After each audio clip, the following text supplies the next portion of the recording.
before America's most famous World War II victories became symbols of global power. Britain was already fighting for survival. When Nazi Germany invaded Poland in 1939, it was Britain that declared war first. The United States stayed officially neutral, watching from across the Atlantic, while Britain stood alone against the most dangerous military machine Europe had ever seen. In 1940, France collapsed in just 6 weeks. Much of Europe fell under Nazi control. At that moment, Britain became the final barrier between Hitler and total domination of Western Europe. No American troops were on the ground. No American bombs were falling. Britain was fighting with what it had, because it had no choice. The Battle of Britain marked the first major defeat of Hitler's forces. German planes filled the skies, targeting airfields, factories, and cities. British pilots, many barely out of their teens, flew outdated fighters against a larger enemy. Day after day,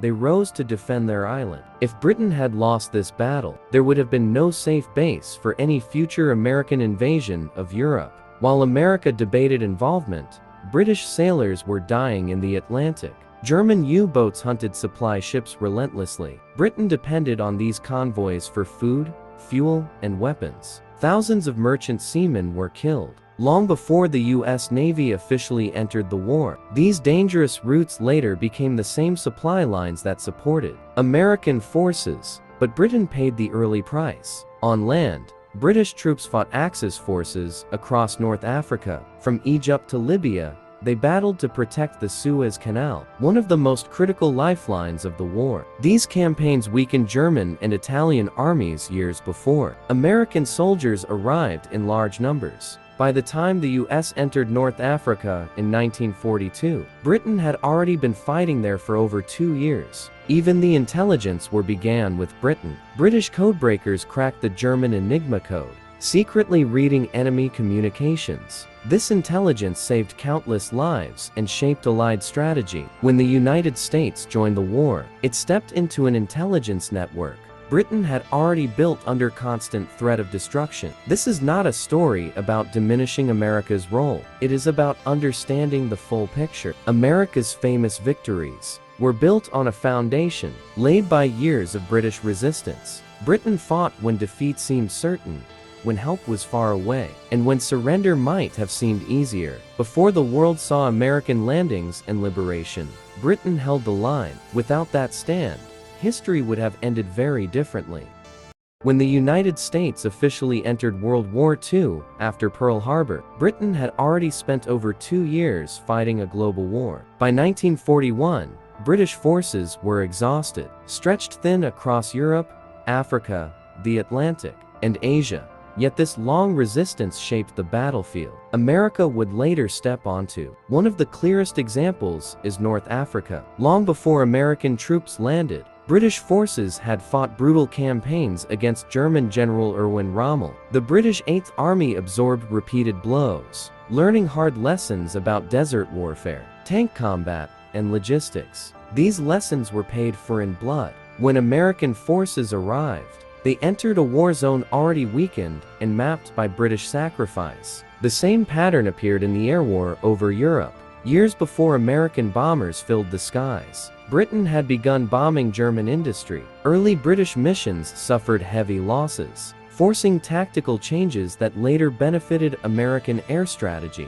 By the time U.S. aircrews joined the campaign, Germany was already diverting fighters, fuel, and anti-aircraft defenses because Britain had kept constant pressure on its cities. At sea, the Battle of the Atlantic was already raging when America joined. British naval forces had been fighting German U-boats since 1939, developing convoy systems, sonar tactics, and escort strategies. These methods later became standard for the Allied navies. American shipping survived in large part because Britain had already learned how deadly the Atlantic could be. Britain also became America's unsinkable aircraft carrier. British soil turned into the main staging ground for U.S. forces entering Europe. Airfields, ports, training bases, and command centers were already in place, built under threat of German attack.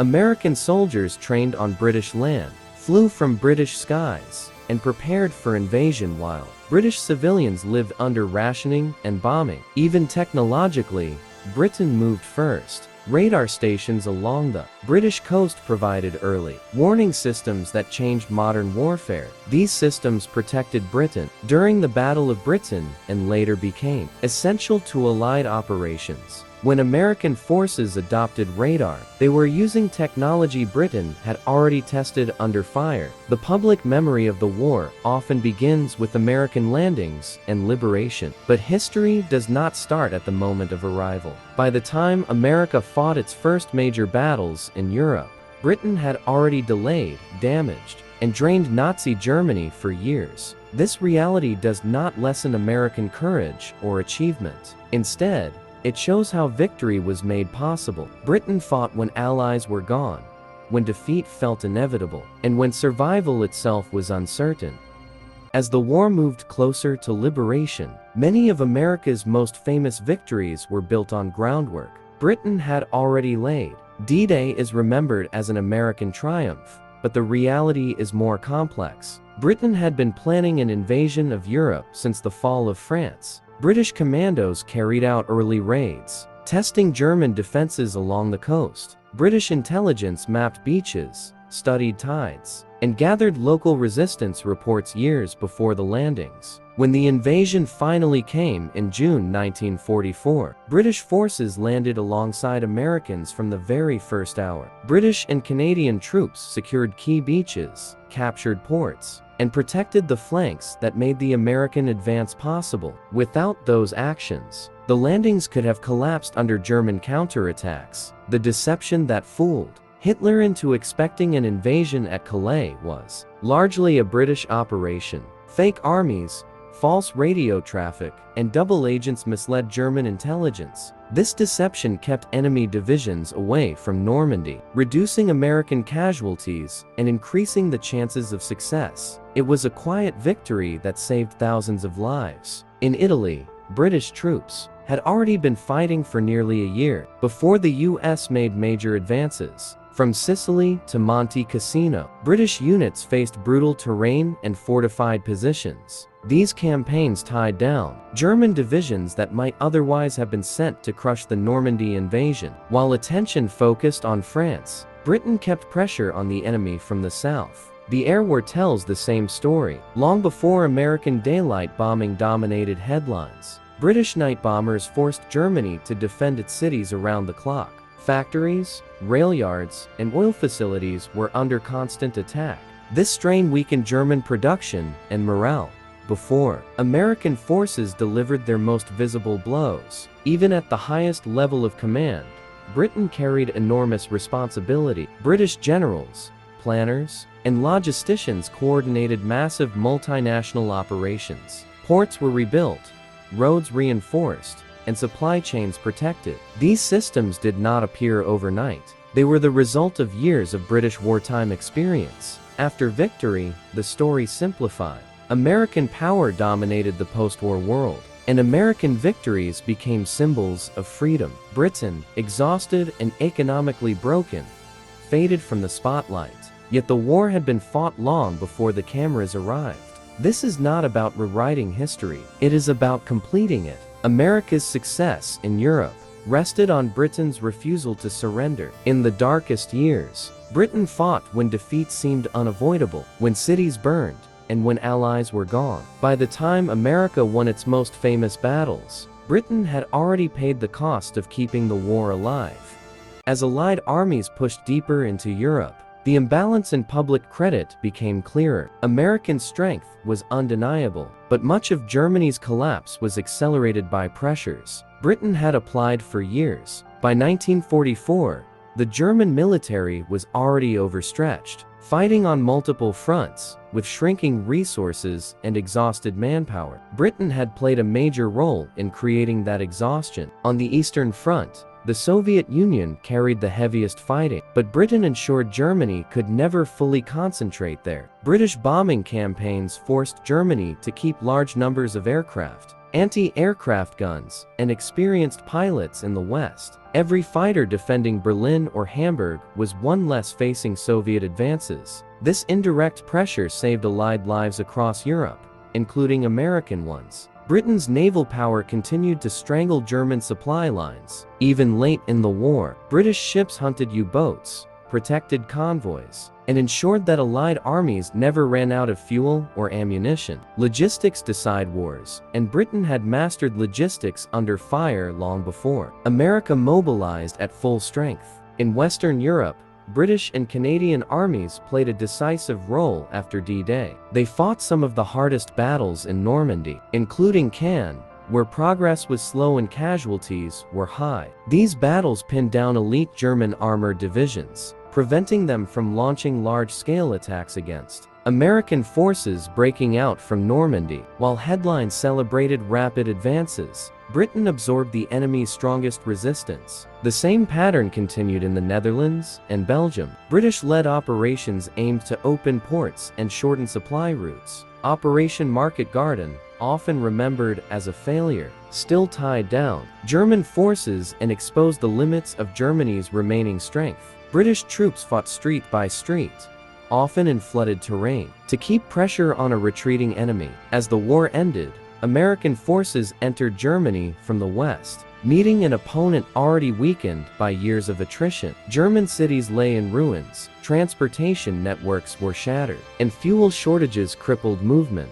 These conditions were not created overnight. They were the result of sustained Allied pressure, with Britain playing a central role from the very beginning. After victory, history became simplified. Shorter timelines favored dramatic moments. Flags raised, cities liberated, soldiers welcomed home. Britain's longer struggle, marked by endurance rather than spectacle, faded into the background. Yet wars are not won only in final battles. They are won by those who refuse to fall at the start. Britain endured when standing alone, absorbed the first and hardest blows, and shaped a battlefield where American power could ultimately decide the outcome. America won famous victories. Britain made those victories possible. When the guns finally fell silent, the world began to remember the war in simple images. America emerged as a superpower, its victories framed as the turning points of history. Britain, by contrast, emerged exhausted, in debt, and facing the loss of its empire. This shift in global power reshaped how the war itself was remembered. Hollywood played a major role. American films focused on dramatic landings, heroic charges, and decisive breakthroughs. These stories were powerful and true in their own way, but they often began late in the war. The years when Britain fought alone rarely received the same attention. Over time, the opening chapters of the conflict faded from popular memory. Political influence also mattered. After 1945, the United States led the Western world. Its version of events became dominant in books, classrooms, and media. Britain did not challenge this narrative. The nation was focused on rebuilding bombed cities, managing rationing,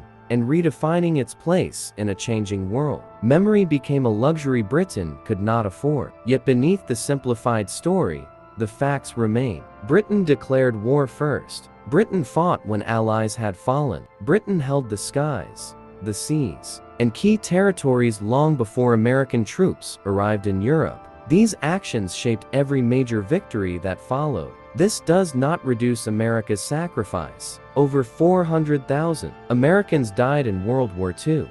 Their courage deserves respect. But courage does not exist in isolation. It is part of a chain of events, and Britain formed the earliest and most fragile links in that chain. Understanding this shared history matters today. It explains why alliances work, why early resistance matters, and why victories are rarely the result of one nation alone. World War II was not won by a single flag, but by persistence, coordination, and sacrifice across years of struggle. Britain's role was not glamorous. It was defensive, exhausting, and often invisible. It involved ration books instead of parades, blackouts instead of celebrations, and endurance instead of quick triumph. Yet without that endurance, there would have been no stage for America's famous wins. History should not be a competition. It should be complete. When we look behind America's most celebrated victories, we find years of British fighting that made them possible. Victory belonged to all who stood against tyranny, but the first stand, when defeat seemed certain, was Britain's.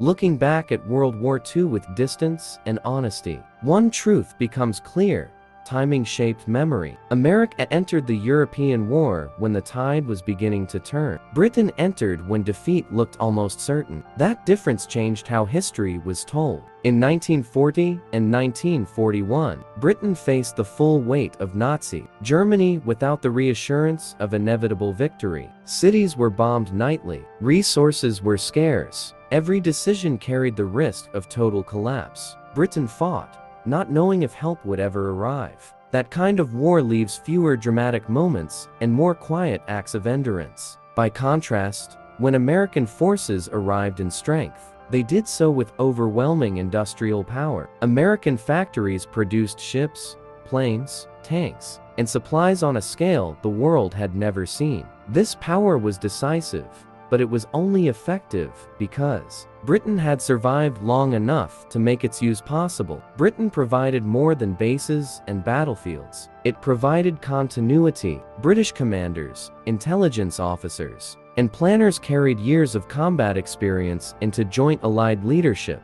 Mistakes had already been made and paid for. When Americans fought major battles in Europe, they did so alongside an ally hardened by constant war. Even morally, Britain's early stand mattered. It sent a message that Nazi domination was not inevitable. Resistance movements across occupied Europe drew hope from the fact that Britain had not fallen. That psychological resistance weakened German control long before liberation forces arrived. After the war, Britain did not celebrate loudly. The country mourned its losses and rebuilt quietly. America, relatively untouched at home, celebrated victory with confidence and optimism. Over time, celebration became narrative, and narrative became memory. This does not mean history must be rewritten. It means it must be widened. The American soldier storming a beach and the British pilot defending the skies were part of the same story, just different chapters.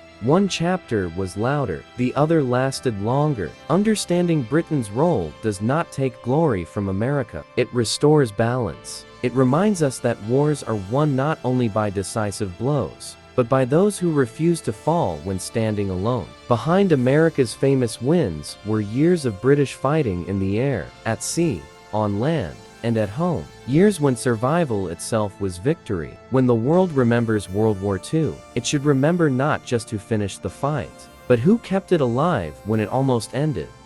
In the modern world, World War II is often remembered through moments of action rather than years of endurance. This creates a misunderstanding of how victory actually happens. America's most famous wins were powerful finales, but Britain's fight was the long opening act that made those finales possible. From 1939 to 1941, Britain fought a delaying war that changed everything. Every month Britain survived forced Germany to fight longer, spend more, and stretch further. Germany was built for fast victories, not long wars. Britain's refusal to surrender turned Hitler's strategy into a slow collapse. The cost of that delay was enormous. British cities were bombed repeatedly. Civilian deaths mounted. Children were evacuated. Food was rationed. Industry worked under blackout conditions. This was not the image of victory, but it was the reality that kept the war alive. While America prepared,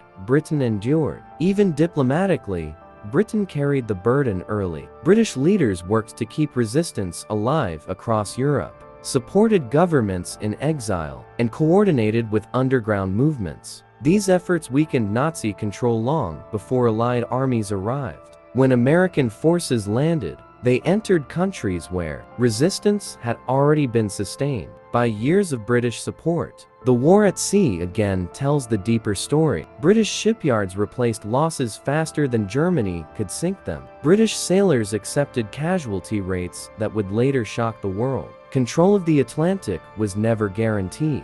It was earned slowly, through trial, error, and sacrifice. When American shipping crossed safely in later years, it did so on routes Britain had already fought to secure. Even Germany understood Britain's importance. Hitler repeatedly failed to force Britain out of the war. Despite air attacks, naval pressure, and threats of invasion, this failure locked Germany into a two-front struggle it could never truly win. When the United States entered the war, Germany was already trapped in a conflict of exhaustion. As time passed, Britain's role became quieter, but no less critical. British forces continued fighting across Europe, Africa, and Asia, often in difficult terrain with limited resources. These battles rarely became famous, but they drained Axis strength and momentum. History prefers clear heroes and dramatic endings, but real wars are won by those who refuse to quit when the outcome is uncertain. Britain's greatest contribution was not a single battle. It was time bought with lives, cities, and years of struggle. Behind America's famous wins was a nation that held the line when holding. The line seemed impossible. Britain did not wait for victory to appear. It fought to make victory possible. Understanding this does not divide allies. It honors them, because World War II was not won in one moment, by one country. It was won by endurance first, and power later. As the war moved into its final phase, the contrast between visibility and contribution grew even sharper. American forces advanced rapidly, supported by unmatched industrial output. Cameras followed tanks, troops, and triumphs. Meanwhile, Britain continued, performing less visible but essential work that ensured those advances did not stall or fail. One of Britain's most critical late-war roles was logistics. Ports like Liverpool, Portsmouth, and later Antwerp became lifelines for Allied armies. British engineers repaired docks, cleared mines, rebuilt railways, and kept supply routes moving under constant strain. Fuel, food, ammunition, and medical supplies flowed because Britain knew how to keep systems running under pressure. Without this infrastructure, battlefield victories would have meant little. Britain also maintained pressure far beyond Western Europe. In the Mediterranean and Asia, British forces continued fighting to contain Axis remnants and secure trade routes. These operations rarely appeared in American-focused narratives, yet they prevented Germany and Japan from shifting resources to counter American advances elsewhere. At the strategic level, Britain helped manage the transition from war to peace. British planners worked alongside Americans to prevent famine in liberated Europe, stabilize governments, and restore basic services. These actions avoided chaos that could have prolonged conflict or fueled extremist resurgence. Victory was not only about defeating armies, but about preventing collapse afterward. The human cost to Britain remained severe until the very end. Bombing continued. Families remained separated. Rationing did not end with victory. While America celebrated demobilization and economic growth, Britain faced shortages that lasted years. This hardship further pushed Britain out of the spotlight, even as its sacrifices remained foundational. In historical memory, momentum often overshadows persistence. America's arrival brought momentum. Britain's endurance created the conditions for it. Without Britain's ability to survive alone, absorb losses, and continue fighting without certainty, momentum would have had nothing to build upon. This reality matters because it explains why alliances succeed. No single nation carries every phase of a war equally. Some nations hold the line, others deliver the final push. Confusing these roles leads to incomplete history. Britain's war was not defined by one decisive victory, but by the refusal to be defeated. That refusal forced Germany into a long conflict it could not sustain. By the time American power reached full force, the enemy was already weakened by years of attrition. Behind America's famous wins was a quieter victory, the victory of survival. Britain survived the worst years, endured the greatest uncertainty, and paid the earliest price.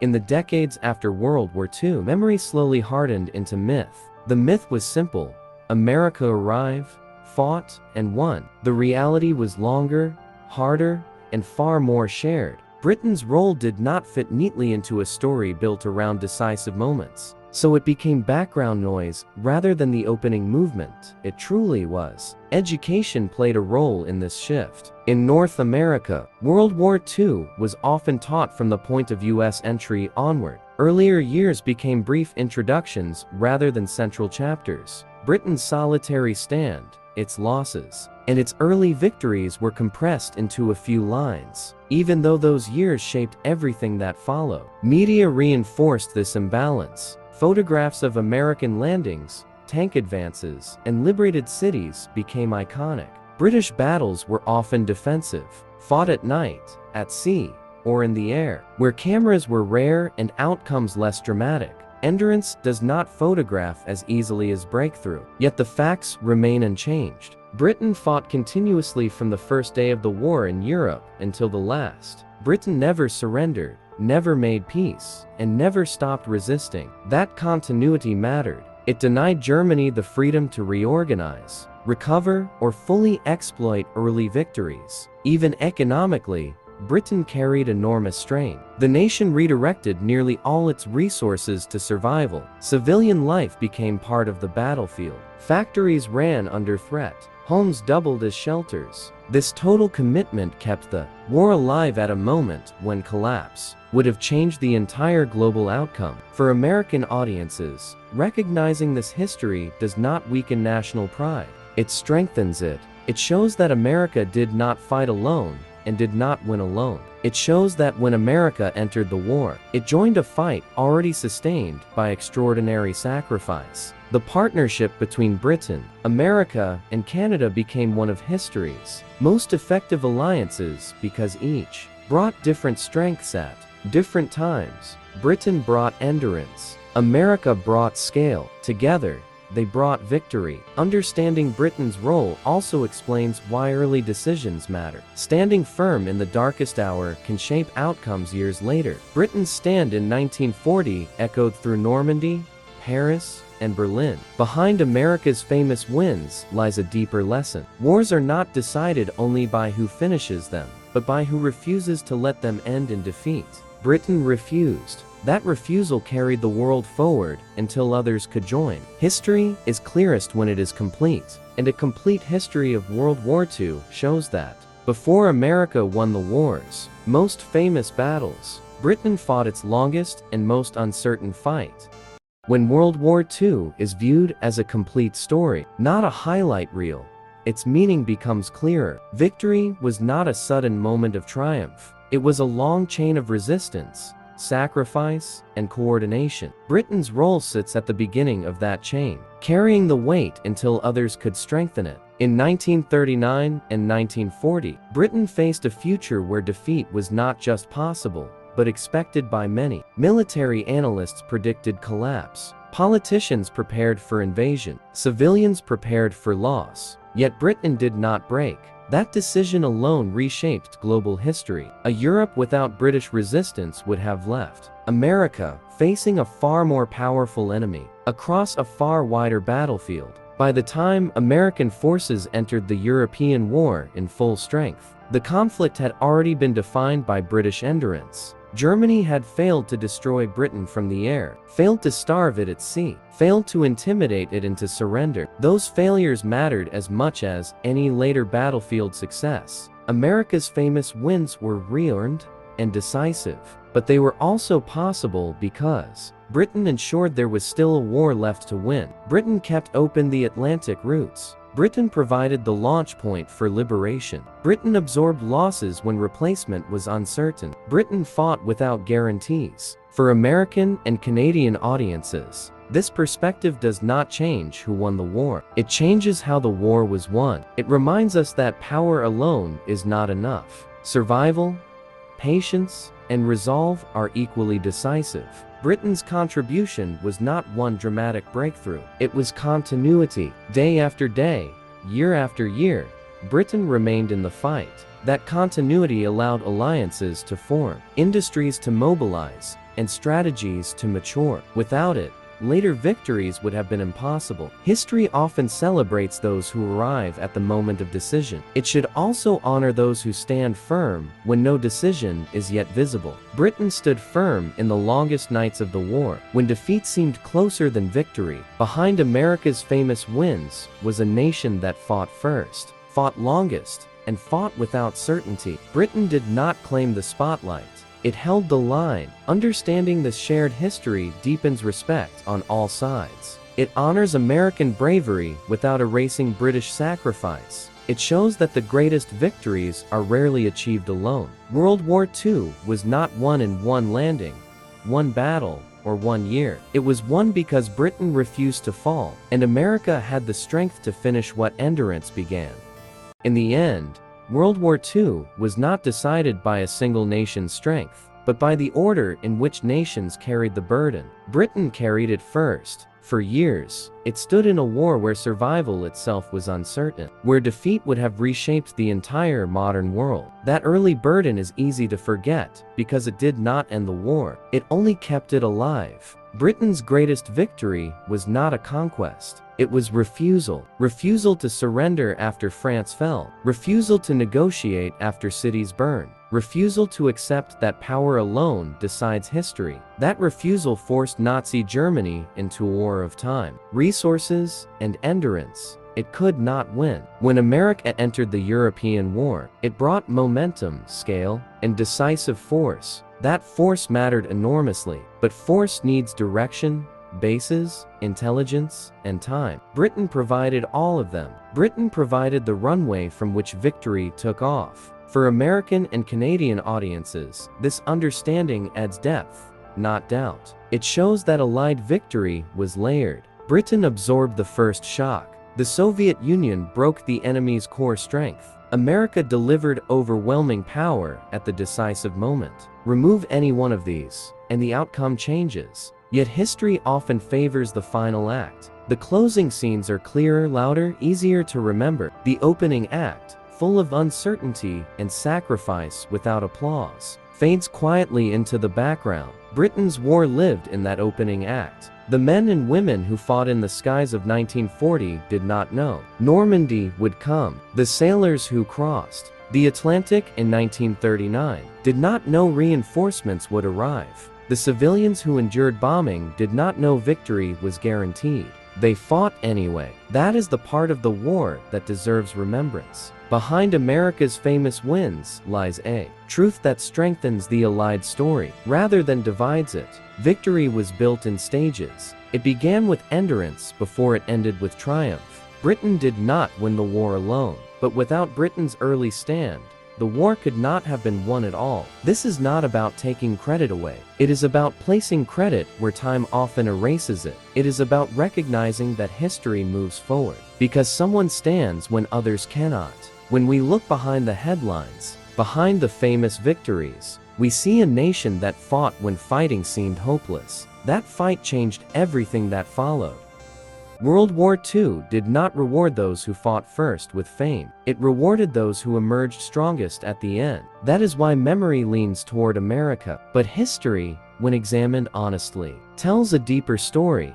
One where Britain's early fight shaped everything that followed. Britain entered the war without certainty, without overwhelming resources, and without the guarantee of allies. It fought not because victory was likely, but because surrender was unacceptable. That choice forced the war into a form. Germany was never prepared to fight a long war of attrition across air, sea, land, and morale. Every year Britain stayed in the war changed the balance. Germany lost pilots it could not replace, ships it could not rebuild, time it could not recover. The war became slower, harder, and more expensive. By the time America entered Europe with full strength, the enemy was already bleeding from years of pressure. America's role was essential. Its industrial output, manpower, and final offensives broke the Axis beyond recovery. But those strengths required a stage, a base, and a living ally in Europe. Britain was that ally. Britain was that base. Britain was that stage. This understanding matters because it corrects a dangerous oversimplification. Wars are not won only by decisive force. They are won by those who prevent defeat long enough for decisive force to arrive.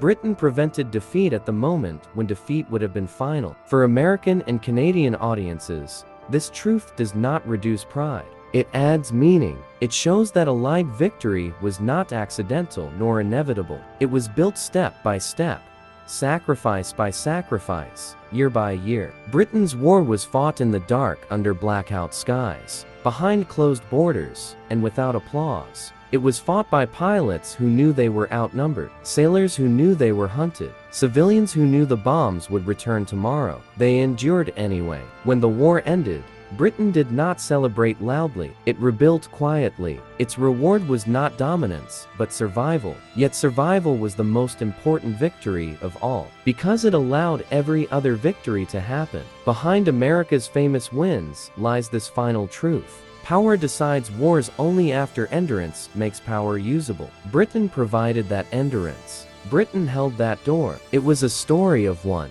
World War II was not a story of one nation saving the world, gathered the strength to push it shut, nation holding the door open while others